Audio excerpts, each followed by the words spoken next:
प्रिय मित्रों, जोहार, नमस्कार।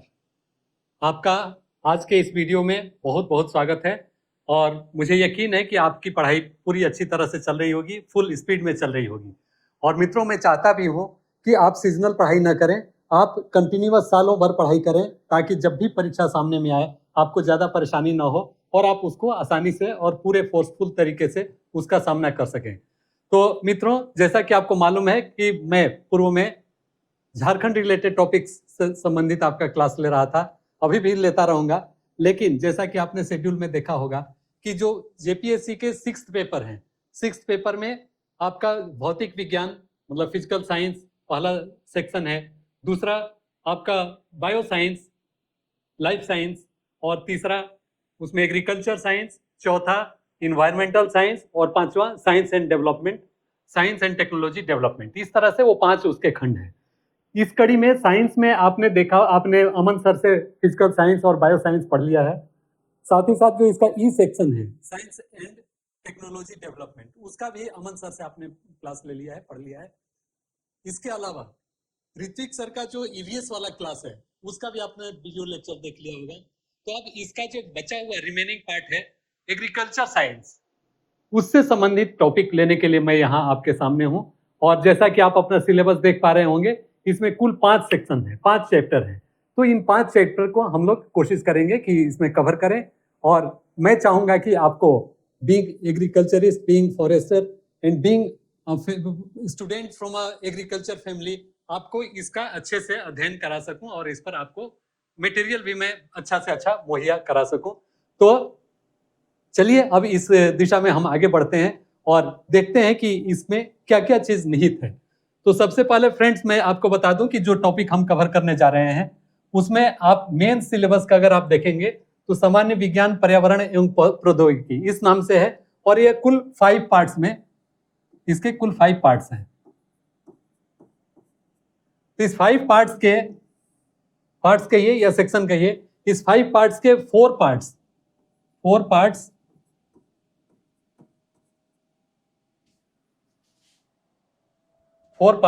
completed, either by Aman sir or Ritvik sir, completed by Aman sir and Ritvik sir।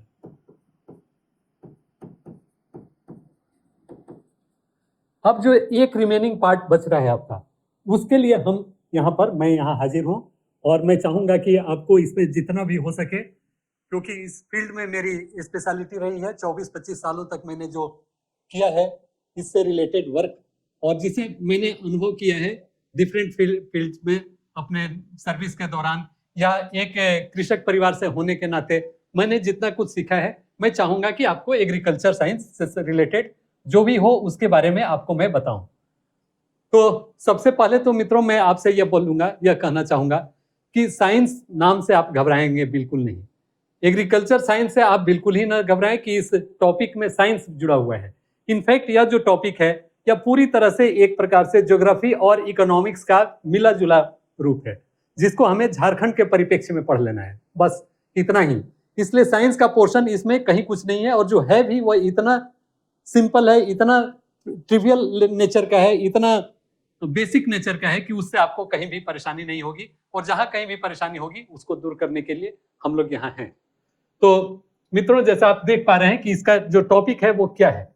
पहला टॉपिक है झारखंड के विभिन्न कृषि जलवायु क्षेत्र। पहला वर्ड आ रहा है कृषि जलवायु क्षेत्र, दूसरा वर्षा प्रणाली, और तीसरा प्रत्येक क्षेत्र में ज्ञात अजैविक दबाव या तनाव। अब उसमें आप इंग्लिश में देखें, साइंस है इसलिए थोड़ा इंग्लिश पर भी हम लोगों को नजर रखना होगा।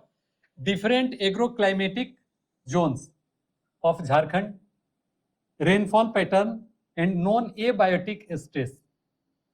तो और सारी चीजें तो आप समझ पा रहे होंगे। जो इसमें इंपॉर्टेंट है समझने लायक वह है कृषि जलवायु क्षेत्र, इसके बारे में हम जानने की कोशिश करेंगे। वर्षा प्रणाली क्लियर है, कैसे यहाँ पर बारिश होती है। और तीसरा जो इंपॉर्टेंट है अजैविक दबाव, एबायोटिक, आप यहाँ पर देखेंगे एबायोटिक स्ट्रेसेस। तो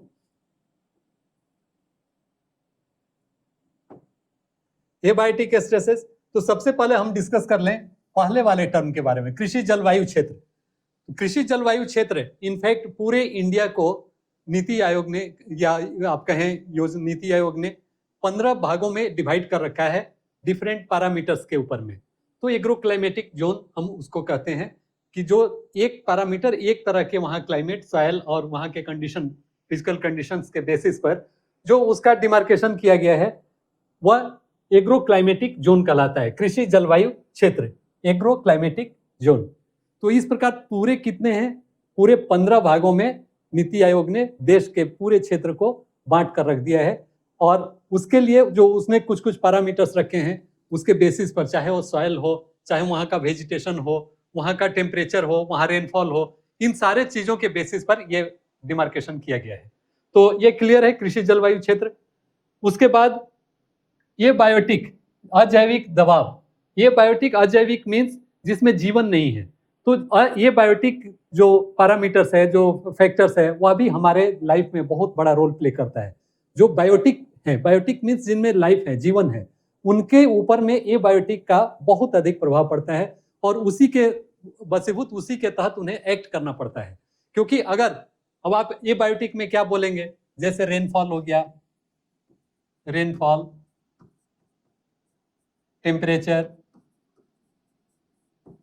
temperature, rainfall, temperature, sun ray, wind, वहां पर हवाएं कैसे बहती हैं, सॉइल, जिनसे आपका फूड और चीजें मिलती है, ये सारी चीजें। तो ये बहुत सारी, इसमें जितने भी और भी हैं एबायोटिक फैक्टर्स में, जैसे सन रे किस डायरेक्शन से कहां पर पड़ रहा है। जैसे पहाड़ों पर आप देखेंगे कि साउदर्न पार्ट में, अगर एक पहाड़ी आप इमेजिन कीजिए तो उसके साउदर्न पार्ट पर आप देखेंगे कि सन रे बराबर पड़ता है, क्योंकि सूर्य का जो मूवमेंट होता है पूरब से दक्षिणायन होते हुए, साउथ होते हुए, तब वो वेस्ट में सेट करता है। तो स्वाभाविक है कि जो वेजिटेशन, जो लाइट डिमांडर होंगे, जिन्हें प्रकाश की जरूरत होगी, वो साउदर्न आस्पेक्ट में, आस्पेक्ट मतलब उसका जो फेस है, आस्पेक्ट पर वो पड़ेंगे और उसमें उनका ग्रोथ अच्छा होगा। और जो लेस लाइट डिमांडर होंगे, जो जिन्हें कम गर्मी की जरूरत होगी, तो वो नॉर्दर्न पार्ट में आप देखेंगे कि वैसे वैसे वेजिटेशन, वैसे वैसे पेड़ पौधे वहां पर फलेंगे फूलेंगे। तो इस प्रकार ये सारे थिंग्स जितने अभी हमने चर्चा की और भी इसमें इंक्लूड हो सकते हैं, तो वो सारे चीज वो अजैविक कहलाते हैं, ये बायोटिक, ये सारे ये बायोटिक फैक्टर्स के एग्जाम्पल हैं। तो जस्ट अभी हमने सिंपल समझने और जानने के लिए कि जो चैप्टर हम आगे डिस्कस करने जा रहे हैं उसमें है क्या क्या चीज, उसकी हमने यहाँ पर आपसे चर्चा की। तो मित्रों आगे बढ़ते हैं। इसमें अब देखें कि अभी हमने जो चर्चा की कि अभी नीति आयोग ने कुल 15 पार्ट में जो डिवाइड किया है पूरे इंडिया को एग्रो क्लाइमेटिक जोन में, agro climatic regions of India, उसमें कौन कौन से हैं और हम कहां पर आते हैं, झारखंड हमारा किस जगह में आता है। तो आप यहां पर देख पा रहे होंगे कि यहां आप देखें, एक पहला जो है नॉर्थ वेस्टर्न माउंटेन रेंज, ये नॉर्थ पार्ट हो गया, नॉर्थ हो गया, ये साउथ हो गया, ये वेस्ट हो गया और ये ईस्ट हो गया। तो ये हमारा नॉर्थ वेस्टर्न माउंटेन, ये वेस्ट साइड, पूरे कंट्री को अगर हम देखें तो नॉर्थ वेस्ट, वेस्ट साइड में नॉर्थ वेस्ट हमारा माउंटेन रीजन हो गया। दूसरा, इसके बाद दूसरा आता है ये वाला पोर्शन जो असम और मेघालय, अरुणाचल प्रदेश वाला एरिया जो है वो नॉर्थ ईस्टर्न हिल रीजन, ये सब हिल है, नॉर्थ और ईस्टर्न इस साइड में है, इसलिए नॉर्थ ईस्टर्न हिल रीजन। तीसरा है Sutlej Yamuna plain region, Sutlej Yamuna plain region आपका 3 नंबर, सतलुज यमुना, ये वाला आपका सतलुज और यमुना का प्लेन यहाँ आ गया 3 नंबर में। 4 में अपर गंगेटिक प्लेन 4 नंबर, ये आप देख पा रहे हैं। 5 नंबर मिडिल गंगा, 5 नंबर ये वाला जिसमें बिहार का, उत्तर प्रदेश का थोड़ा पार्ट, चौथा में पूरा उत्तर प्रदेश। 6 में आपका लोअर गंगेटिक प्लेन, 6 ये वाला जो बंगाल का आपका पूरा पोर्शन आ जाएगा। 7 में आप देखेंगे कि इसमें छत्तीसगढ़, झारखंड, उड़ीसा, ये सारे पार्ट इसमें कवर कर रहे हैं। तो ये हमारा सबसे इंपॉर्टेंट रीजन है, south eastern plateau region. South eastern plateau region या साउथ ईस्टर्न प्लेट्यू पठार, दक्षिण पूर्वी पठार और हिल्स, इस नाम से भी इसको जाना जाता है। तो ये पोर्शन हमारा झारखंड वाला पार्ट है जो मोस्ट इंपॉर्टेंट है और इसके बारे में हम अध्ययन करेंगे। उसी तरह 8वां में अरावली मालवा, 8वां आप देख पा रहे हैं अरावली मालवा। 9वां Maharashtra plateau region, 10 Deccan interior यहाँ पर है। 11th eastern coastal region, 11th ये वाला पोर्शन। फिर 12 वेस्टर्न कोस्टल रीजन, ये वाला वेस्ट साइड, पश्चिमी साइड में। फिर 13 गुजरात रीजन, गुजरात रीजन ये वाला पोर्शन। फिर 14th western Rajasthan, western Rajasthan dry वाला पार्ट। और 15th अंडमान, ये वाला 15th आपका। तो इस प्रकार से ये पूरे 15 रीजन में डिवाइड कर दिया गया है कंट्री को, एग्रो क्लाइमेटिक, जो उनके हिसाब से। अब यहाँ पर यहाँ हिल्स है, वेजिटेशन ज्यादा है, तो इसका यहाँ का क्लाइमेटिक कंडीशन अलग है। यहाँ बहुत ठंड में है, ज्यादा ऊपर में है, तो ये पोल की तरफ में है, इसलिए यहाँ पर ठंडा है, प्लस हिमालय वाला पार्ट है, ये हो गया। फिर यहाँ पर हम लोग अवस्थित है, मतलब ये एक तरह से अपना जो स्टेट है वो लैंडलॉक एरिया है, मतलब पूरी तरह से भूमि क्षेत्र से घिरा हुआ है। इसका कोई भी पार्ट किसी सी से नहीं टच करता है, इसलिए हमारा झारखंड, ये मोटा मोटी अगर इसको हम इसका फिगर में ड्रॉ करें तो यही वाला पार्ट हमारा झारखंड है जो लैंडलॉक है। इधर में उड़ीसा, बंगाल, फिर इधर आपका बिहार, इधर छत्तीसगढ़, मध्य प्रदेश, तो ये सारे क्षेत्र मिलके झारखंड को घेरे हुए रहते हैं। यहाँ पहाड़ है, छोटा नागपुर का प्लेट्यू है, छोटा नागपुर पठार यहाँ पर स्थित है, तो जिसके चलते यहाँ का एक अलग तरह का क्लाइमेट डेवलप हुआ है और हम लोग उसी को पढ़ने की कोशिश करेंगे। तो चलिए आगे बढ़ते हैं। इतना क्लियर है कि ये 7th रीजन में आता है हमारा Jharkhand. Clear? Agro climatic reason में, इंडिया के एग्रो क्लाइमेटिक रीजन में जो 15 भागों में बांटा हुआ है, हमारा झारखंड 7वें भाग में आता है। तो अब आगे बढ़े। ये तो नेशनल लेवल पर जो हमारा डिमार्केशन और जो हमारा वर्गीकरण था देश का के पूरे भूभाग का, वह था। अब हम देखें कि झारखंड को किस तरह से हम लोग लेकर चले हैं। आप देखें अलग अलग स्लाइड में, पहले जो स्लाइड हम तैयार करवाते थे करते थे उसमें दोनों मिला जुला हुआ करता था, जिससे आपको काफी कठिनाई का सामना करना पड़ता था। बहुत सारे छात्रों ने इस ओर हमारा ध्यान आकृष्ट कराया कि क्यों नहीं अलग अलग किया जाए। तो इधर हम अलग अलग स्लाइड पर उसको आप देने की कोशिश करते हैं, या अगर छोटा पार्ट है तो उसको साइड बाय साइड हिंदी और इंग्लिश को भी रखने की कोशिश करते हैं, ताकि हमारे वैसे जितने भी छात्र हैं, चाहे वो हिंदी मीडियम के हों या इंग्लिश मीडियम को, उन्हें किसी प्रकार की असुविधा ना हो। तो खासकर साइंस के फील्ड में तो इसकी बहुत आवश्यकता पड़ती है, इसीलिए हमने इस तरह से इसे रखवाया है। आप देखें ये कॉमन सा कुछ इंफॉर्मेशन है। झारखंड राज्य का गठन 2000 में बिहार के विभाजन से हुआ। कुल क्षेत्रफल इतना 714 वर्ग किलोमीटर, जिसमें 29.62% वन क्षेत्र है। लगभग 30% कृषि योग्य भूमि का समुचित उपयोग नहीं हो पाता।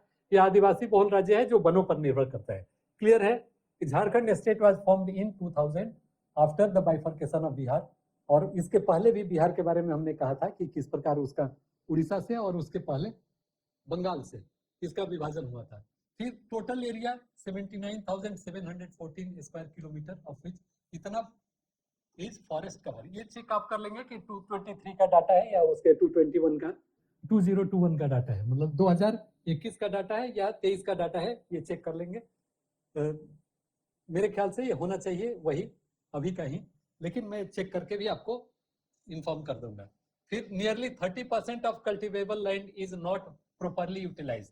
कितना बड़ा आप इमेजिन कीजिए, कितने लोगों को ये फीड करा सकते हैं हम लोग अगर 30% कल्टिवेबल, जिसमें खेती हो सकती है, कृषि हो सकती है, कृषि योग्य भूमि का हम प्रॉपर यूटिलाइजेशन कर लें तो। फिर it is a tribal dominated state largely dependent on forest. यहाँ के ये जो जनजातीय लोगों पर निर्भर है कि ये बोलता है यहाँ, और वे लोग फॉरेस्ट वनों पर आधारित हैं। तो इतना क्लियर है। अब आगे चलें।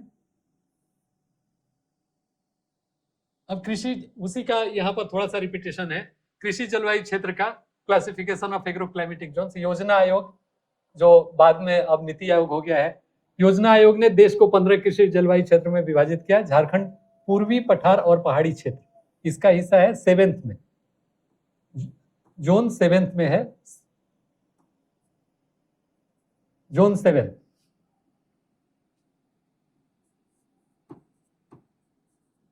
जोन 7th में हमारा झारखंड।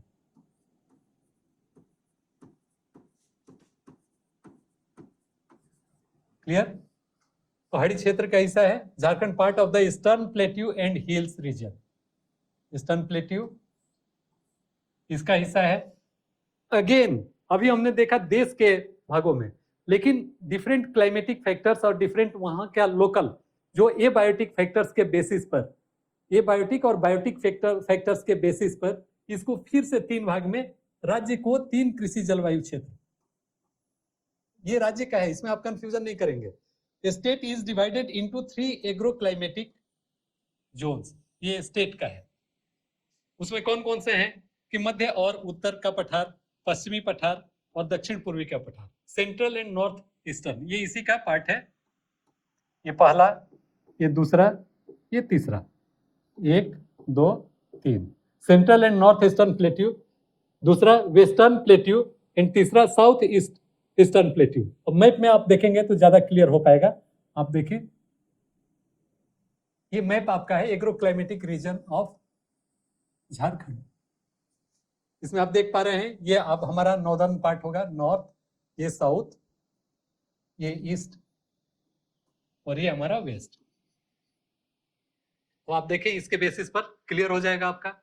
ये जो पहला है, अभी हम लोगों ने देखा पहला रीजन जो है रीजन 1, जो इस तरह के शेड में है, जिसमें साहिबगंज, गोड्डा, पाकुड़, दुमका, देवघर, जामताड़ा, धनबाद, गिरिडीह, कोडरमा, चतरा, हजारीबाग, रामगढ़, बोकारो, रांची, ये सारे डिस्ट्रिक्ट जिसमें कवर कर रहे हैं, ये रीजन 1 है। मींस सेंट्रल, ये पार्ट सेंट्रल अगर है हमारा, तो सेंट्रल प्लस ईस्टर्न प्लेट्यू, इस साइड का पूर्वी क्षेत्र का, तो ये मिलके हमारा जो सबसे बड़ा एरिया फॉर्म करता है, आप देख पा रहे हैं अपने स्क्रीन पर, वो इतना बड़ा एरिया हमारा जो है सेंट्रल एंड ईस्टर्न प्लेट्यू का हिस्सा है, पठार का।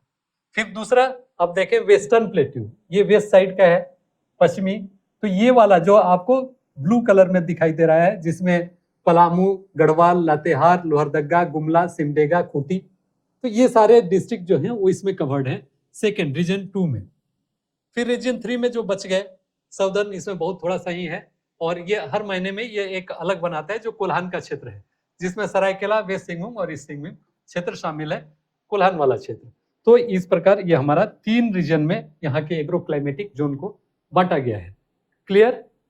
पहला जो देश को बांटा गया है 15 एग्रो क्लाइमेटिक जोन में, उसके 7th जोन में या 7th रीजन में हमारा झारखंड पड़ता है।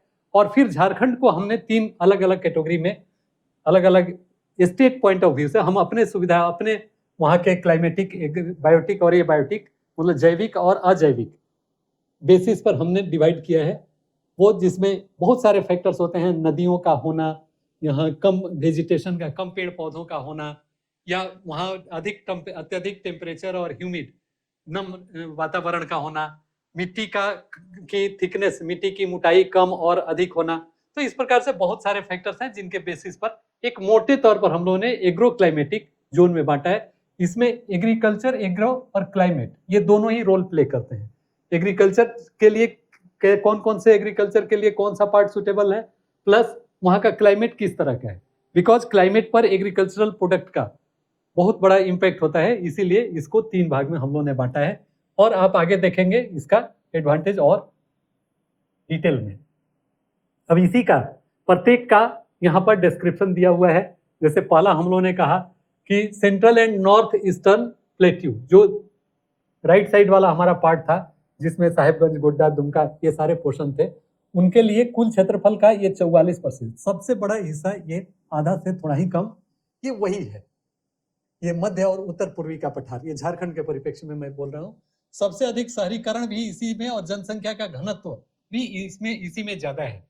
आपको मालूम है कि झारखंड का जनसंख्या घनत्व झारखंड के का 414 पर स्क्वायर किलोमीटर, 1 किलोमीटर के एरिया में औसतन 414 झारखंड का एवरेज पॉपुलेशन डेंसिटी है। लेकिन इस क्षेत्र में आप देख रहे हैं कि 433, ये बहुत ज्यादा है, उससे लगभग 19% पर स्क्वायर फीट पर स्क्वायर किलोमीटर यहाँ पर पॉपुलेशन डेंसिटी अधिक है। फिर वैसे ही मानसून देर से आता है और जल्दी लौटता है, इसके बारे में भी हम समझेंगे और पढ़ेंगे कि मानसून आखिर कब आता है, कैसे आता है। और लेट विड्रॉज अर्ली, देर से आना और जल्दी लौट जाना, क्यों ऐसा होता है इसके बारे में भी हम लोग अभी पढ़ लेंगे। फिर मिट्टी की जल धारण क्षमता, ये भी जैसे एबायोटिक फैक्टर है। मिट्टी जिसमें पानी को रोक के रखने की क्षमता ज्यादा होगी, वह अलग अलग तरह के क्रॉप्स के लिए वह ज्यादा उपयोगी होगी। तो वैसे इस तरह की जो मिट्टी है यहाँ की, उसकी जल धारण क्षमता कम है। मतलब बलुआही मिट्टी टाइप की यहाँ का है, यहाँ की मिट्टी बलुआही टाइप की है, जिसमें बालू के अंश बहुत ज्यादा है, तो रंध्र के चलते जल्दी से पानी नीचे की ओर चला जाता है और ऊपर की तरफ पानी को नहीं रोक पाता। जितनी की चिकनी मिट्टी हो या जो रेगुर हो या जो काली मिट्टी हो, तो उस तरह का इसमें जल धारण क्षमता नहीं होती है। फिर आगे यहाँ की मुख्य फसलें धान, गेहूं, मक्का, आलू, दलहन और सरसों है। ये सारे यहाँ के हैं। औसत वर्षा 1270 मिलीमीटर है। औसत वर्षा 1270, ये यहाँ के औसत से कम है। जबकि आपको मालूम है कि झारखंड में 1300 से 1600 mm की तक की बारिश होती है औसतन। तो उसके उस दृष्टिकोण से देखें तो यहाँ पर कम होती है बारिश। और वो भी ऐसा किस लिए कि आपने अभी पढ़ा ऊपर में कि जल्दी से मानसून लेट से आता है और जल्दी से वापस आ जाता है। तो यहाँ पर नंबर ऑफ रेनी डेज कम होने के चलते यहाँ पर कम बारिश देखने को मिलता है।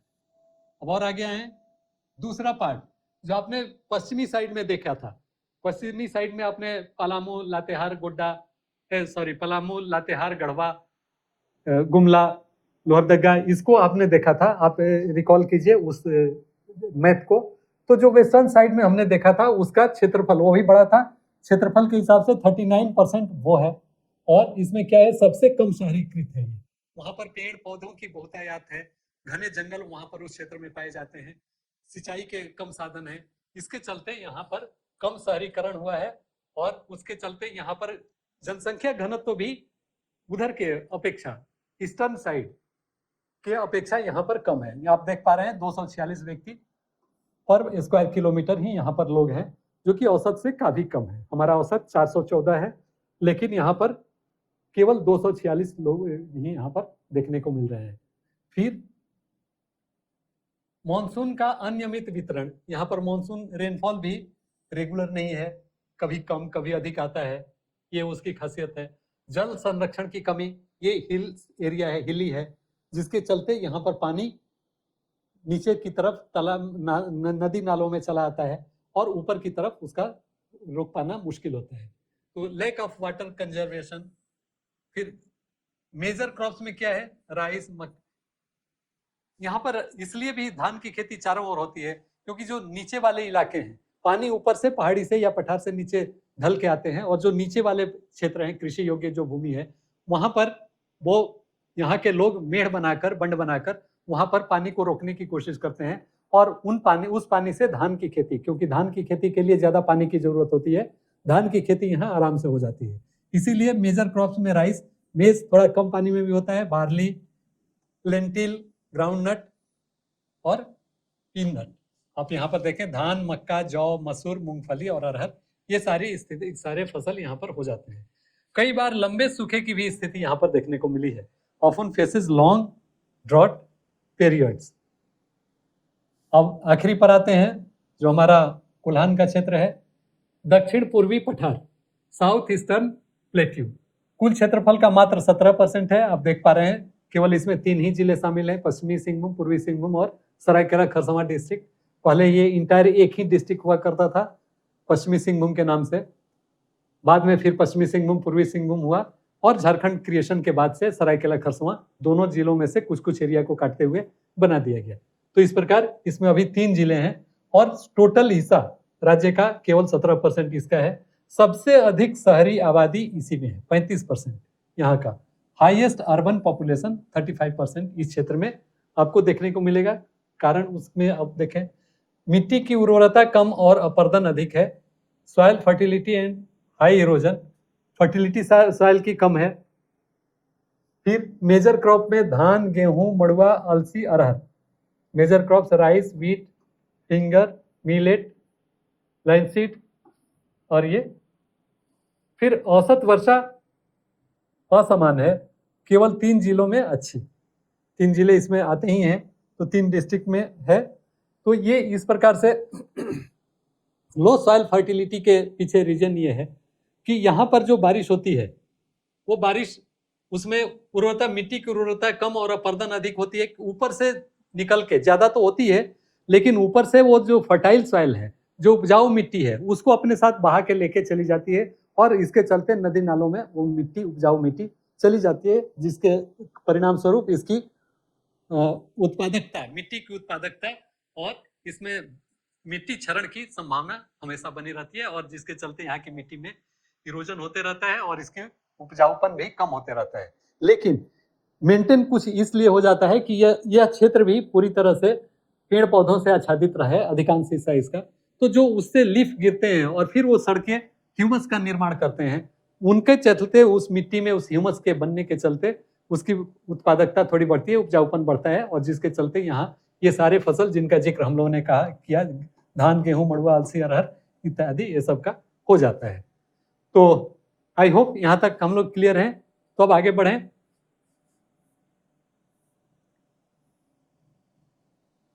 झारखंड की कृषि की विशेषताएं, की features of agriculture in Jharkhand.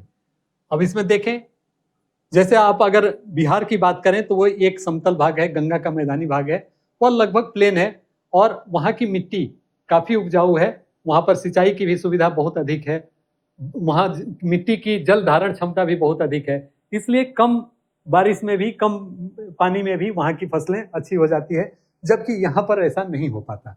उसके पीछे बहुत सारे रीजन हैं, और मेन उसका रीजन यह है कि यह एक पठार है, पहाड़ी क्षेत्र है, जिस पर कि समतल भूमि का यहाँ पर काफी नितांत अभाव है। जो भी भूमि है उसको लोगों ने तैयार किया है, और वह निचले क्षेत्रों में ही केवल पाए जाते हैं।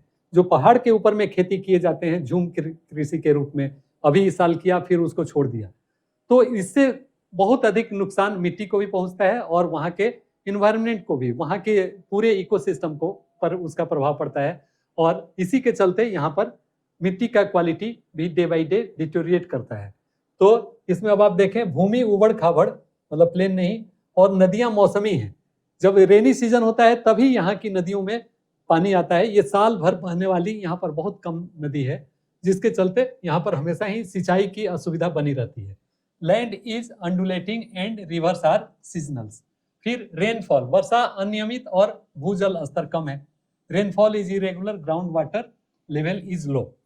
ये डेफिनेटली लो इसलिए है कि जब आप पहाड़ के ऊपर में, जब वेजिटेशन डे बाई डे आपके कम होते जाएंगे, तो वो जितने भी पानी है जिसको कि पेड़ पौधे और उनकी जड़ें वो संभालने का काम करती हैं, जो तेजी से पानी नीचे की तरफ बहता है उसके प्रवाह में भी वो अवरोध उत्पन्न करती हैं, उनका रन ऑफ वाटर को कम करने की कोशिश करते हैं, जिसके चलते मिट्टी तो बह के कम आती ही आती है, ज्यादा से ज्यादा टाइम वर्षा के पानी को मिलता है जमीन के नीचे में रिसने के लिए, पर्कुलेट होने के लिए कम, ज्यादा से ज्यादा टाइम मिलता है, और वह उसको ऑब्जर्व करती है। लेकिन वेजिटेशन की कमी हो जाने के चलते जो हमारे पहाड़ हैं वो अब धीरे धीरे कम हो रहे हैं, उनका जो वेजिटेशन का डेंसिटी है वो भी कम हो रहा है, जिसके चलते वहाँ का पानी नीचे की तरफ, वहाँ ग्राउंड लेवल जिसको कि खींच के ऊपर रखते हैं पेड़ पौधे और उनकी जड़ें, उसमें कमी आती है।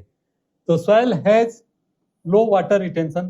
क्लियर है यहाँ पर कि यहाँ की जो मिट्टी है वो लेटराइट, मोस्टली यहाँ की मिट्टी लेटराइट और सैंडी सॉइल किस्म की है, बलुआही मिट्टी की तरह है, तो जिसके कारण यहाँ की पानी में कम रिटेंटिविटी है, पानी सोखने की, एब्जॉर्ब करके रखने की क्षमता कम है, और वह नीचे की तरफ वो चला जाता है, या तो ऊपर से वो बह के निकल गया, या नीचे में वो गया तो वो तेजी से नीचे की ओर चला जाता है। फिर सभी क्षेत्रों में कृषि, डेयरी और मत्स्य गतिविधियां सीमित, ये अभी इसका बहुत कम हुआ है। जो एग्रीकल्चर एंड एलाइड जो फील्ड है उससे संबद्ध जो क्षेत्र है उसमें झारखंड में बहुत कम हो पाया है in respect to countries other part. जिस प्रकार से गुजरात वगैरह में डेयरी और ये सबको मिला है प्रोत्साहन, या अन्य क्षेत्रों में, बिहार में भी कृषि को, या पंजाब आदि क्षेत्रों में कृषि का जो बोलबाला है, कृषि क्षेत्र में जो जो कार्य हुए हैं उन्नत तकनीकी का, चाहे उसमें इम्प्लीमेंटेशन हो या उन्नत कृषि के औजार की बात हो, वो सारे के सारे वो उन क्षेत्रों में अप्लाई किए जाते हैं, जिसके चलते वहाँ प्रोडक्टिविटी काफी है, वहाँ कम भूमि में ही अधिक से अधिक वहाँ उपज लोग ले पाते हैं, जिसके चलते वहाँ के किसान खुशहाल होते हैं, उनकी आर्थिक उन्नति भी दिन प्रतिदिन होती है। तो agricultural, dairy and fisheries are limited. अब फिशरीज भी कम होगी, अगर यहाँ सदाबहार पानी नहीं होंगे तो स्वाभाविक है कि जो नदियों में फिशरीज हो सकती थी, मत्स्य पालन हो सकता था, उसका तो उसमें तो दिक्कत होगी ही। साथ ही साथ जो तालाब है वगैरह जो बनाए गए हैं कृत्रिम रूप से, उनमें भी सालों भर पानी अगर नहीं रहेगा तो वहां पर भी सालों भर हम लोग मछली का उत्पादन नहीं कर पाएंगे, तो उसका भी अभाव है। फिर मौसमी बेरोजगारी और गरीबी व्यापक है, क्योंकि यहाँ की लगभग 75% जो आबादी है, 70 से 75% जो आबादी है वह कृषि पर आधारित है, और कृषि कार्य में ये सालों भर उपज नहीं ले पाते हैं। धान यहाँ की प्रमुख फसल है, उसके बाद के दिनों में वो मौसमी वो कृषि करने के उपरांत उनके पास बेरोजगारी की समस्या हो जाती है और वह कुछ विशेष रोजगार नहीं कर पाते। तो इसका भी यहाँ पर इस क्षेत्र में आप देख पा रहे हैं, झारखंड की कृषि से रिलेटेड, तो यहाँ पर भी कृषि क्षेत्र में इन्हें बहुत रोजगार नहीं मिल पाता है। अब कृषि प्रदेशों का वर्गीकरण, यहाँ पर फिर आप देखें, ये झारखंड को फिर हमने कुछ पैरामीटर्स के बेसिस पर कृषि प्रदेश में डिवाइड किया है। Jharkhand is divided agro climatic agricultural region. अभी एग्रीकल्चरल रीजन के रूप में किनके बेसिस पर? 8 कृषि प्रदेशों में, यहाँ पर आप देखेंगे 8 कृषि प्रदेशों में जो डिफरेंट पार्ट्स या अलग अलग जो हमारे यहाँ के रीजन जिसको माना जा सकता है, जिसमें नदी घाटी भी है, पहाड़ी क्षेत्र भी है, इनके बेसिस पर हम लोग कृषि प्रदेश में, जहाँ पर कि अलग अलग तरह के कृषि प्रैक्टिसेज हैं, जो व्यवहार में जहाँ पर अलग अलग तरह के कृषि उपज लिए जाते हैं या हॉर्टिकल्चरल प्रोडक्ट लिए जाते हैं, तो उनके बेसिस पर हम लोग पूरे झारखंड को 8 कृषि प्रदेश में बांटते हैं। पहले हम लोग एग्रो क्लाइमेटिक स्टेट का 3 एग्रो क्लाइमेटिक जोन में बांटा। अब कृषि प्रदेश इन पैरामीटर्स पर, इन क्षेत्रों में हम लोग इसको फिर से सब डिवाइड करके 8 क्षेत्रों में इसको डिवाइड कर रहे हैं। उसमें पहला क्या है? उत्तरी कोयल घाटी, नॉर्थ कोयल वैली, फिर दामोदर घाटी, फिर रांची का पठार, हजारीबाग का पठार, राजमहल पहाड़ी क्षेत्र, निचली स्वर्ण रेखा, चाईबासा और आसपास, उत्तर पूर्वी सीमांत। ये सारे ये का हम लोग एक बार फिर से अध्ययन करेंगे जब ज्योग्राफी का झारखंड का भूगोल के बारे में हम लोग पढ़ेंगे। उस क्रम में इन सारे क्षेत्रों का एक डायग्रामेटिक रिप्रेजेंटेशन भी हम आपको देंगे, तो आपको ज्यादा क्लियर हो पाएगा कि ये जो रीजन है आप उसमें कैसे कैसे एग्रीकल्चरल प्रैक्टिसेज होते हैं, जिनको कि हम पूरे 8 कृषि भागों में डिवाइड किए हुए हैं। तो हमें लगता है कि अब आगे इसके बढ़ना चाहिए। तो आप देखें, अब उन्हीं क्षेत्रों को यहाँ पर आप देख रहे हैं कि इसमें बांटा गया है। जो पहला है उत्तर कोयल दामोदर घाटी, उत्तर कोयल घाटी जिसमें पलामू, गढ़वाल, लातेहार ये क्षेत्र आता है। इस क्षेत्र की मुख्य फसल है धान, मक्का, चना, गन्ना।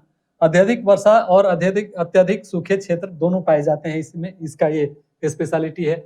नॉर्थ कोयल वैली पहला जो कृषि प्रदेश है उसका, north Koel valley, Palamu, Garhwal, Latehar. Major crops rice, maize, this, sugar cane, both high rainfall and drought.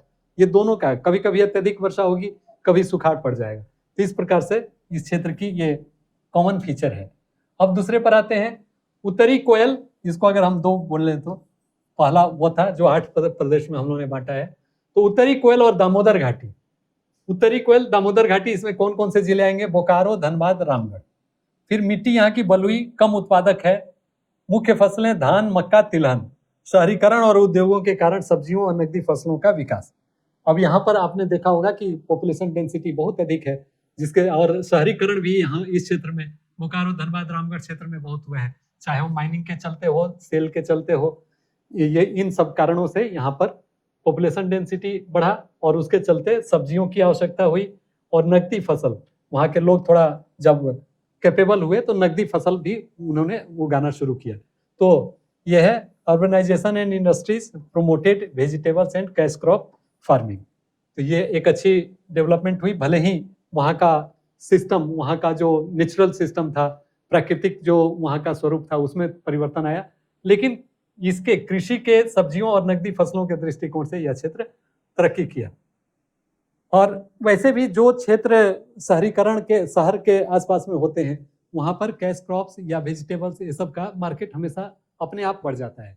जैसे जमशेदपुर के आसपास के भी क्षेत्रों में आप देखेंगे तो यहाँ पर जैसे पटमदा वगैरह का क्षेत्र हुआ या घाटशिला वगैरह का क्षेत्र हुआ, चकुलिया हुआ, वहाँ कृषि से संबंधित प्रोडक्ट आपको सब्जी से रिलेटेड प्रोडक्ट आपको काफ़ी अधिक मात्रा में उगते हुए मिल जाएंगे। अब आगे बढ़ते हैं तीसरे नंबर पर। तीसरा, जैसा कि हमने कहा था कि रांची हजारीबाग और राजमहल क्षेत्र। अब ये पठार रांची का पठार है, ये रांची हजारीबाग। मुख्य फसल धान, गेहूं, दलहन, नकदी फसलें हैं, उसका भी वही हाल है। हजारीबाग का पठार, इसमें भी आप असिंचित क्षेत्र मुख्यतः धान और मक्का। राजमहल क्षेत्र में दुमका, देवघर, जामताड़ा आदि क्षेत्र आते हैं और मुख्य फसल धान, चना और ये एक फसली कृषि यहाँ पर अधिकांशतः होती है। आप गौर करेंगे कि धान लगभग सब में होती है, तो झारखंड में धान लगभग सभी जिलों में उगाई जाती है और उसके पीछे जो रीजन हमने बताया वही प्रमुख है। तो अब उसके बाद आते हैं स्वर्ण रेखा घाटी, चाईबासा और उत्तर पूर्वी सीमांत। स्वर्ण रेखा घाटी, स्वर्ण रेखा वैली, मल्टी क्रॉपिंग। इस क्षेत्र में चूंकि इस नदी में आपको पानी लगभग साल भर मिलती है, उपलब्ध होती है, इसलिए उसके आसपास में, और आप देखे होंगे कि स्वर्ण रेखा घाटी जो ये एक प्रोजेक्ट है, यह एक बहुत बड़ा प्रोजेक्ट है और बहुत सारे कैनाल बने हुए हैं उससे, तो उसके चलते भी दूर दराज के क्षेत्रों में भी यहाँ पानी उपलब्ध है सिंचाई के लिए, जिसके कारण यहाँ पर बहुफसली खेती, सब धान और सब्जी के साथ साथ बहुफसली खेती होती है और इसके कारण यहाँ के कृषकों की स्थिति कुछ बेहतर है अन्य क्षेत्रों से।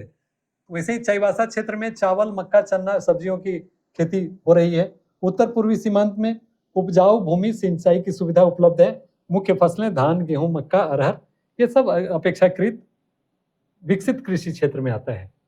तो ये क्लियर है, Chaibasa region, north eastern region, frontier, north eastern, आप समझ सकते हैं, नॉर्थ ईस्टर्न वाला पार्ट।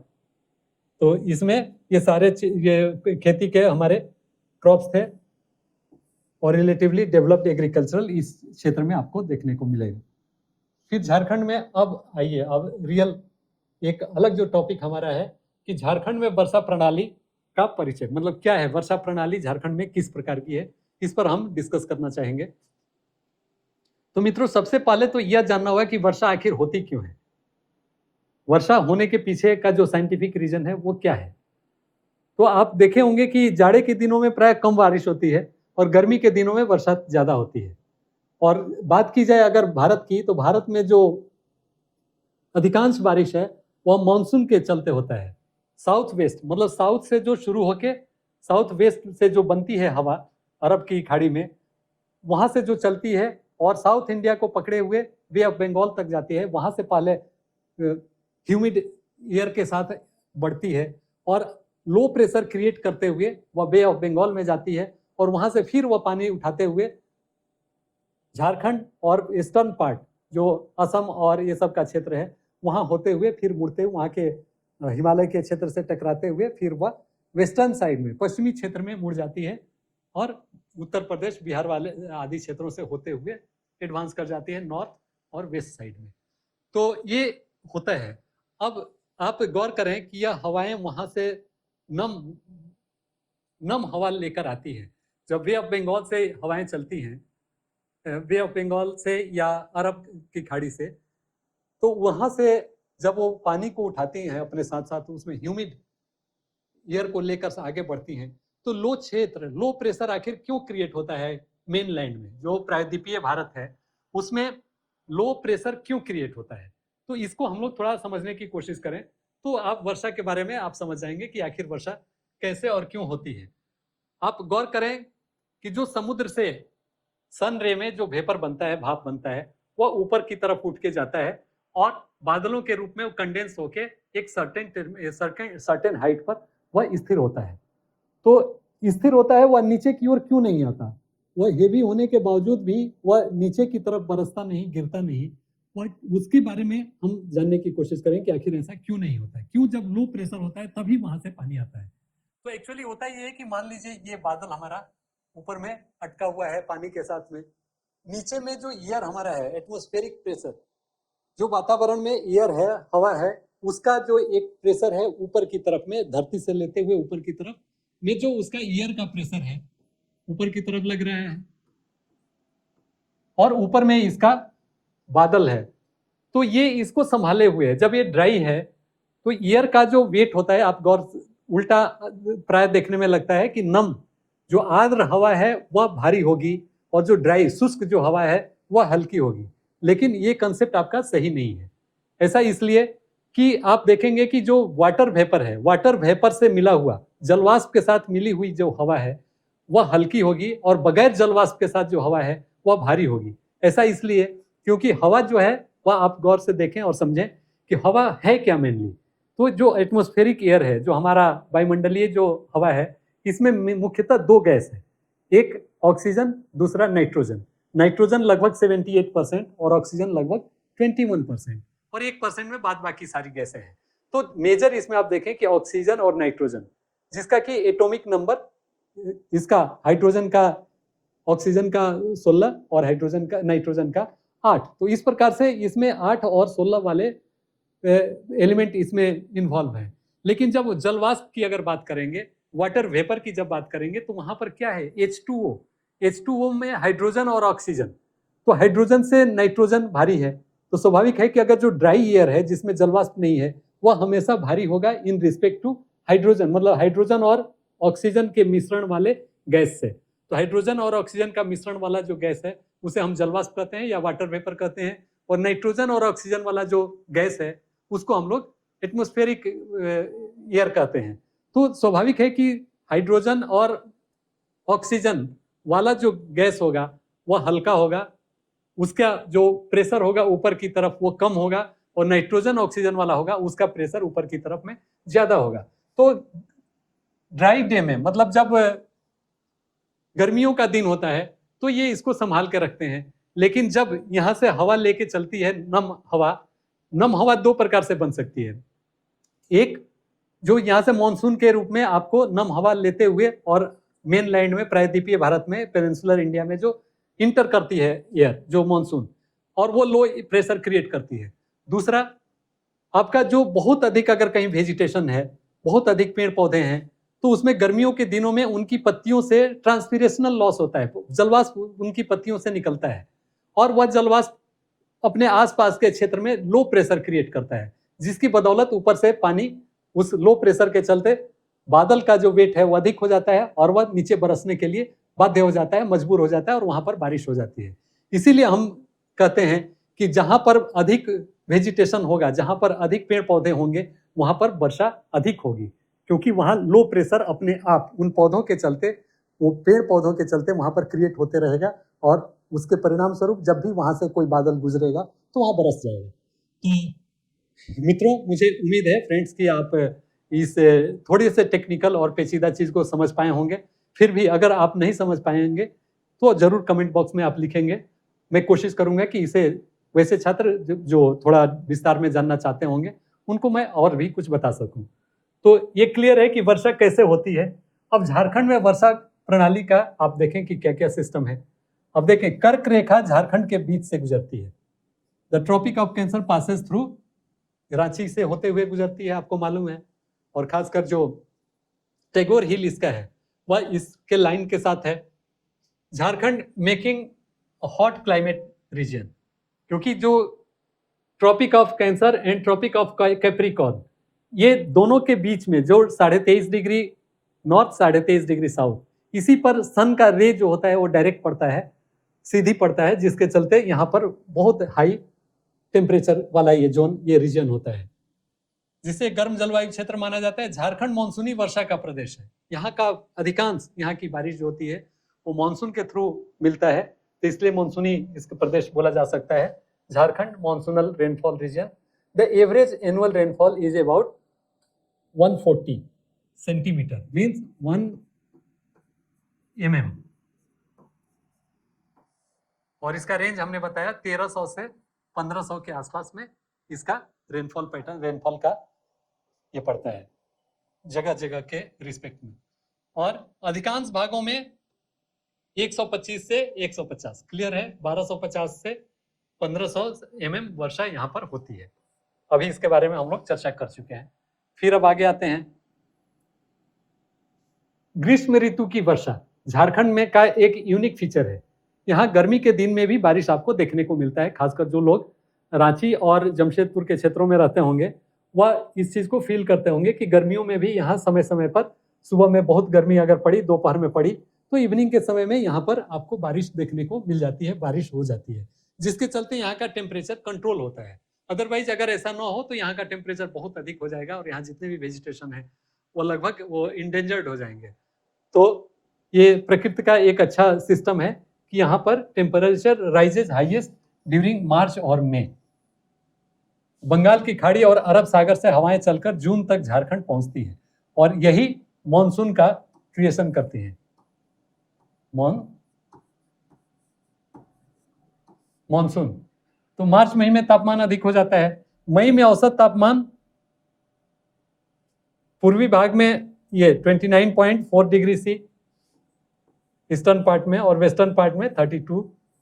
क्लियर है? आप इमेज लाइए झारखंड का अपने माइंड में, और ईस्टर्न पार्ट आप इमेजिन कीजिए कि ईस्टर्न पार्ट कौन सा है, वेस्टर्न पार्ट कौन सा है। ईस्टर्न पार्ट गोड्डा, लोहरदगा, ये सब वाला पोर्शन हो गया। सॉरी, ईस्टर्न पार्ट आपका जामताड़ा, साहिबगंज, दुमका, ये सारा क्षेत्र हुआ देवघर वगैरह का, और वेस्टर्न पार्ट आपका लोहरदगा, सिमडेगा, ये सारा क्षेत्र जो इधर वाला है वह हो गया पलामू, ये सब क्षेत्र आपका वेस्टर्न पार्ट, और वहाँ का टेम्परेचर आप देख पा रहे हैं कि अधिक होता है in comparison to the eastern part. अब नॉर्वेस्टर वर्षा, यह क्या है? Nor'wester rainfall. नॉर्वेस्टर एक तो हम अभी पढ़ेंगे मॉनसून के बारे में, उसको साउथ वेस्ट मॉनसून बोला जाता है, जिसके चलते सर्वाधिक यहाँ पर रेनफॉल होता है। और यहाँ पर एक आ रहा है नॉर्वेस्टर्स, नॉर्थ और वेस्ट, नॉर्थ वेस्ट, देश के नॉर्थ वेस्ट पार्ट से आने वाला, मतलब पश्चिमी, उत्तरी और पूर्वी पश्चिमी भाग से जो आती है हवा, और उसके चलते जो यहाँ रेनफॉल होता है उसको नॉर्वेस्टर वर्षा बोला जाता है। ये गर्मियों के दिन में होता है, जैसे मानसून से पहले, ये मानसून आने के पहले उधर से आता है। झारखंड में विशेष प्रकार की वर्षा होती है, इसे नॉर्वेस्टर वर्षा कहते हैं। इसे बंगाल में काल बैसाखी भी बोलते हैं। यह इंपॉर्टेंट पॉइंट है पीटी पॉइंट ऑफ व्यू से। नॉर्वेस्टर को बंगाल में काल बैसाखी कहते हैं, और इसकी फीचर क्या है? तेज आंधी, गरज और कभी कभी ओलावृष्टि के साथ यह बारिश होती है। आपने फील भी किया होगा। Before monsoon special rainfall occurs in Bengal and Jharkhand, it call Kal Baisakhi in Bengal, occurs with strong winds, thunder and sometimes hail. ओला के साथ ये पड़ता है। तो ये उधर से, और इसी मौसम में जैसा अभी हम लोगों ने चर्चा की कि यहाँ पर लो प्रेशर भी क्रिएट हो जाता है, जिसके चलते उधर से नॉर्थ वेस्ट से मानसून आने के पहले उधर से जो चलता है लो प्रेशर जोन, जिसके चलते यहाँ पर टाइम टू टाइम बारिश होते रहती है। ग्रीष्म ऋतु की विशेषता, ये धूल भरी आंधी, ये मार्च से मई तक, ये before monsoon, arrival of monsoon. मई में नॉर्वेस्टर वर्षा मई के महीने में जो हो जाती है बिफोर मानसून, क्योंकि मानसून तो यूजुअली जून के पहले दूसरे सप्ताह में यहाँ पर इंटर करता है। तो वो, और तड़ित झंझा, मतलब यहाँ पर इसी के चलते आप देखते होंगे थंडर स्टॉर्म, जिसके चलते यहाँ पर बहुत जान माल की भी क्षति होती है। इसमें बहुत गड़गड़ाहट के साथ यहाँ बिजली चमकती है, कड़कती है और गिरती भी है, जिसके चलते बहुत से जान माल की यहाँ पर क्षति पहुँचती है। अब आगे बढ़े। हाँ, यहाँ पर आपकी सुविधा के लिए हमने एक और डायग्राम यहाँ रखा है। आप मानसून के बारे में भी थोड़ा देख लें कि मानसून आखिर किस प्रकार से हमारे स्टेट में आता है। यह पूरा एक जनरलाइज्ड एक इमेज आपके सामने में है। ये 2024 में किस प्रकार मानसून कंट्री में आया और गया, उसका यह एक तस्वीर है। तो वो आप देख पा रहे होंगे यहाँ पर, जैसे ये साउथ, मेनली ये साउथ वेस्ट मानसून है।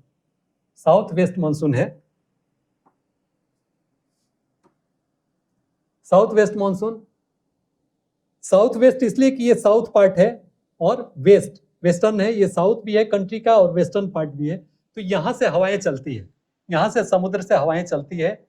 और आप देख रहे हैं 1 जून में शुरुआत हुई थी इस जगह से, 5 जून में यहाँ, 10 जून में यहाँ से। इस तरह से यहाँ से जब हवाएं आती है तो धीरे धीरे ये ऊपर की तरफ उठती हैं, यहाँ टकरा के मेनलैंड में, और इसके चलते अलग अलग समय में यहाँ से हवाएं मुड़ती है। यहाँ जब घूमती है यहाँ से, तो ये इधर की तरफ में जाती है और मेनलैंड होते हुए फिर से ये बे ऑफ बंगाल में निकल आती है। तो यहाँ से जो इसने उठाया नम हवा जो यहाँ से चली, वो मेनलैंड में यहाँ पर बरस जाता है। फिर यहाँ पर जब आई तो यहाँ पर ये रुकता है, और यहाँ पर ये होते हुए यहाँ पर जो मेन लैंड है हमारा ये आप देख पा रहे हैं अंडमान निकोबार, और इधर म्यांमार वाला पार्ट, फिर इधर हमारा वे ऑफ बंगाल, ये असम वगैरह का पार्ट। तो यहाँ इससे जाके टकरा के फिर ये इधर की तरफ ये हवाएं मुड़ती है, जिसके चलते यहाँ पर भी बारिश होती है। और ये मुड़ने के कारण ये यहाँ हमारा झारखंड, ये झारखंड पार्ट है, यहाँ पर भी ये झारखंड वाला एरिया जो है, आप देखें ये थोड़ा मोटा हो गया, ये जो पार्ट है यहाँ पर आपको देखने को मिल जाता है। तो ये पिछली बार आप देखें कि यहाँ से जो हवाएं चली वो झारखंड में जैसे 15 जून से चल के ये 15 जून को यहाँ से होते हुए ये हमारे तरफ में आ गई। तो ये इस दर से मानसून इस प्रकार से चला और ये यहाँ गया। फिर ये यहाँ 19 में यहाँ से इधर होते हुए ये एक दूसरी आप देख रहे हैं north limits of south west monsoon, ये मैक्सिमम यहाँ तक होते हुए अंडमान के पार्ट को पकड़ते हुए ये जाती है म्यांमार होते हुए। तो ये इसका एक क्रियाविधि है। फिर यहाँ से जाने के बाद यहाँ भी हिमालयन रीजन यहाँ पर है, यहाँ के पहाड़ों से टकरा के ये मुड़ती है और इधर से फिर होते हुए यहाँ तक जाती है और पुनः कुछ महीनों बाद वह यही हवा यहाँ से वापस होती है, जिसके चलते भी यहाँ पर थोड़ा लो प्रेशर क्रिएट होता है और बारिश हो जाती है। जनवरी के आसपास में आपको कुछ बारिश देखने को मिलती है। तो वो यहीं पर यहाँ पर वेस्टर्न, यहाँ पर ये वे ऑफ बंगाल का डिस्टर्बेंस आदि को मिलके उस जगह में बारिश होती है। तो ये मानसून हमारा इस तरह से होते हुए पूरे देश को कवर करता है और पूरा देश इसी से सबसे ज्यादा बारिश पाता है। और यह कहा जाए कि यहाँ की पूरी कृषि मानसून पर आधारित है तो कोई अतिशयोक्ति नहीं होगी। इसीलिए हम कोशिश करते हैं कि जो मानसून का पानी है, जो बरसात यहाँ होती है मानसून के कारण, उसको अधिक से अधिक हम रिटेन करें और उस वर्षा जल का संचयन करें, ताकि उसके बाद जब मानसून खत्म हो जाए तो उसके बाद भी हम उस पानी का कृषि कार्य में उपयोग कर सकें या अन्य जो एक्टिविटी है, जो हमारे इंडस्ट्रीज हैं उनके लिए तालाब के रूप में, रिजर्वायर के रूप में उनको इकट्ठा करके उसका जो बरसात सीजन के बाद उनकी रिक्वायरमेंट है पानी की, वो उससे मीट हो सके, जैसे दामोदर वैली कॉर्पोरेशन वगैरह ये सब के थ्रू उसमें वो किया जा सके। तो ये हमारा ये मानसून की से रिलेटेड था। अब आप देखें कि वर्षा ऋतु जो हमारे यहाँ जुलाई और अक्टूबर में, मानसून 7 जून तक झारखंड में प्रवेश करता है, क्लियर है, इसमें कोई दिक्कत नहीं है। 15 जून तक पूरे राज्य में फैल जाता है। यह एक एवरेज औसतन 2-4 दिन तो आगे पीछे हो सकता है और कभी कभी तो अनावृष्टि भी हो जाती है, कभी कभी अतिवृष्टि भी हो जाती है। जैसा कि आप इस बार फील कर रहे होंगे कि इस बार 2025 में अत्यधिक वर्षा, मतलब बहुत सालों के बाद से इतनी अच्छी और इतनी अधिक बारिश हुई है। तो यह भी एक अच्छी स्थिति है, भले ही इसका तत्कालिक कुछ खमियाजा हमें भुगतना पड़ा हो। बहुत सारे क्षेत्रों में जलमग्न की स्थिति बनी रही, जिसके चलते धान की रोपनी वगैरह नहीं हो सकी, लेकिन ओवरऑल जो वेजिटेशन यहाँ का है, जो यहाँ के पेड़ पौधे हैं और जो यहाँ का वाटर टेबल है, उसको ऊपर उठने में कुछ मदद मिली है। तो ये है मानसून इंटर्स झारखंड बाय इतना and covers the whole state by 15th June. 80% of annual rainfall occurs in these। Clear? अब आगे बढ़े। वर्षा का वितरण कैसा है इसके बारे में आप देखें कि धनबाद सबसे अधिक, धनबाद में 2700, मतलब डिस्ट्रीब्यूशन, रेनफॉल डिस्ट्रीब्यूशन आप इमेजिन कीजिए, यहाँ का औसत है 1300 mm और यहाँ पर लगभग डबल मिल रहा है। जमशेदपुर भी अधिक है, रांची औसत से थोड़ा सा अधिक है और सबसे कम डाल्टनगंज, जिसको मेदिनीनगर भी कहते हैं, या डाल्टनगंज पलामू डिस्ट्रिक्ट, तो उसमें बहुत ही कम, इतना कम बारिश यहाँ होती है। तो ये इसका वितरण का पैटर्न है। अब देख पा रहे हैं धनबाद वगैरह का जो एरिया है, अर्थात जो हमारा वेस्टर्न साइड है, ईस्टर्न साइड है, उसमें इतना। जमशेदपुर जो कि आपका नॉर्दर्न साइड का है, साउदर्न पार्ट है, कोल्हान का क्षेत्र है। रांची जो सेंट्रल पार्ट है उसमें इतना, और डाल्टनगंज पलामू जो हमारा वेस्टर्न पार्ट है, पश्चिमी क्षेत्र है, उसमें सबसे कम बारिश होती है। लौटता हुआ मानसून, जैसे रिट्रीटिंग मानसून जिसको हम लोग बोलते हैं, जो मानसून गया वह फिर जब वापस आता है, तो इसीलिए इसको कभी जैसे उसको साउथ वेस्ट बोलते हैं तो इसको नॉर्थ ईस्ट बोलते हैं, नॉर्थ ईस्ट से होते हुए वो वापस होता है।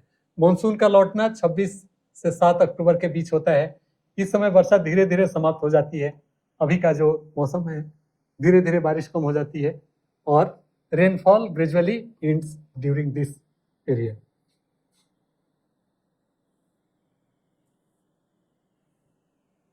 अब यह देखें विंटर रेनफॉल नवंबर टू फरवरी, जिसके बारे में हम लोगों ने चर्चा की थी। नवंबर से ये कैसा होता है, कभी कभी 180 मिलीमीटर तक वर्षा होती है। बंगाल की खाड़ी के चक्रवातों के कारण, क्योंकि झारखंड काफी नजदीक है बे ऑफ बंगाल से, तो उसमें जो लो प्रेशर क्रिएट होता है, वहां जो चक्रवात आते हैं, उसके चलते यहाँ पर कभी कभी बहुत अधिक बारिश हो जाती है। आप यहाँ देख रहे हैं कि 180 mm तक की बारिश हो जाती है। तो ये इस मौसम में, ये जो बंगाल की है लौटता हुआ मानसून, जो नवंबर से फरवरी तक के बीच में यहाँ पर ये बारिश उसके चलते होता है, जो रिट्रीटिंग मानसून के चलते, या सॉरी शीत ऋतु की वर्षा नवंबर टू फरवरी के बीच में जो बारिश होती है। अब आए अपने तीसरे पार्ट पर। तीसरे पार्ट में जो है इसका, वह आप देख रहे हैं कि झारखंड में प्रमुख अजैव दबाव, मेजर ए बायोटिक स्ट्रेस, इस पर हम लोगों को डिस्कस करना है। बायोटिक पर नहीं, मीन्स जो लिविंग थिंग्स हैं उन पर नहीं, जो ए बायोटिक हैं। तो लिविंग थिंग्स में आपके क्या आएंगे? ह्यूमन बीइंग सबसे पहले, मानव, उसके बाद उनके जानवर, जो उनके गाय बैल, उनके कुत्ते, उनके जितने भी पालतू जीव वो सब उनके होंगे। उसके बाद जो जीव जंगलों में रहते हैं वे सभी आएंगे। उसके बाद जो छोटे छोटे इंसेक्ट्स हैं वो आएंगे, और वही नहीं, उसके बाद जो यहाँ के वेजिटेशन है, जो यहाँ के पेड़ पौधे हैं, वो भी लिविंग थिंग्स में आएंगे। तो इनके अलावा जो हमेशा परेशान करने वाला फैक्टर रहता है अजैविक, जिनमें जान नहीं है, उन सारे थिंग्स का यहाँ पर क्या क्या इम्पैक्ट होता है उसके बारे में हम लोग पढ़ेंगे। और स्वाभाविक है कि जो जो है वो फैक्टर्स वो देखें कि क्या क्या है। अब जैसे अजैविक में उच्च हवाएं और चक्रवात, काफी तेजी से बहते हुए हवा प्रभावित करते हैं, चाहे वो मिट्टी को उड़ा के ले जाती हो, पेड़ों को तोड़ देते हो, या अन्य भी बहुत सारे क्रियाकलाप घर में जिसमें आप रह रहे हैं उसके छज्जे उड़ा ले जाते हो, तो तरह तरह के एक्टिविटीज को वो प्रभावित करती हैं। तो चक्रवात और उच्च हवाएं, हाई विंड्स एंड साइक्लोन्स, ये बहुत ही प्रभावित करती हैं। अत्यधिक तापमान, यह भी एक्सट्रीम टेम्परेचर, उस समय अगर बहुत अधिक गर्मी हो, आप अपने सारे क्रियाकलाप ऑलमोस्ट ठप कर देते हैं। आप शांति से कहीं वैसे जगह की तलाश में रहते हैं, वहां रहना पसंद करते हैं जहां आप आर्टिफिशियली टेम्परेचर अपने लायक कर सकें। लेकिन अन्य एक्टिविटीज जो है, जो बाहर में ही रह के किया जा सकता है, वह अफेक्टेड होता है ये टेम्परेचर अत्यधिक होने के चलते। सूखा कभी कभी अगर रेनफॉल नहीं हो तो क्या होगा? सूखे की स्थिति हो जाएगी, और सूखे की स्थिति होने से जितने भी जैविक घटक हैं, जितने भी जीव जंतु हैं या पेड़ पौधे हैं, वे प्रभावित होते हैं। फिर एक ये भी इंपॉर्टेंट है, तड़ित, लाइटनिंग। इसमें आप देखते होंगे कि हर साल एक डाटा गवर्नमेंट देती है कि तड़ित से, मतलब यहाँ के लाइटनिंग के चलते कितने जान माल की क्षति हुई। आप प्राय पढ़ते होंगे कि किसी मैदान में बिजली ठनका गिर गया और वहां पर काफी अधिक जान माल की क्षति हो गई, या किसी घर पर गिर गया और उससे काफी अधिक क्षति हो गई। तो इस प्रकार यह भी प्रभावित करता है। फिर बाढ़, फ्लड, अत्यधिक पानी का अचानक आ जाना फ्लड कहलाता है। एक जगह पर अचानक बहुत अधिक पानी का आ जाना फ्लड है। तो यह भी अगर अचानक आ जाए तो बहा के लिए, चाहे वह नदी नाले में हो या अधिक बारिश हो जाने के चलते हो, तो यह प्रभावित करता है, और इससे जितने भी जीव जंतु हैं वह भी प्रभावित होते हैं। फिर भूकंप, यह अनप्रेडिक्टेबल थिंग होता है, कब होगा कहाँ होगा नोबडी नोज, लेकिन ये होते रहता है। झारखंड में भी भूकंप होते रहा है। तो यह भी लोगों को और जीव जंतुओं को प्रभावित करता है। और उच्च विकिरण, हाई रेडिएशन, और हाई रेडिएशन को दोनों सेंस से लिया जा सकता है।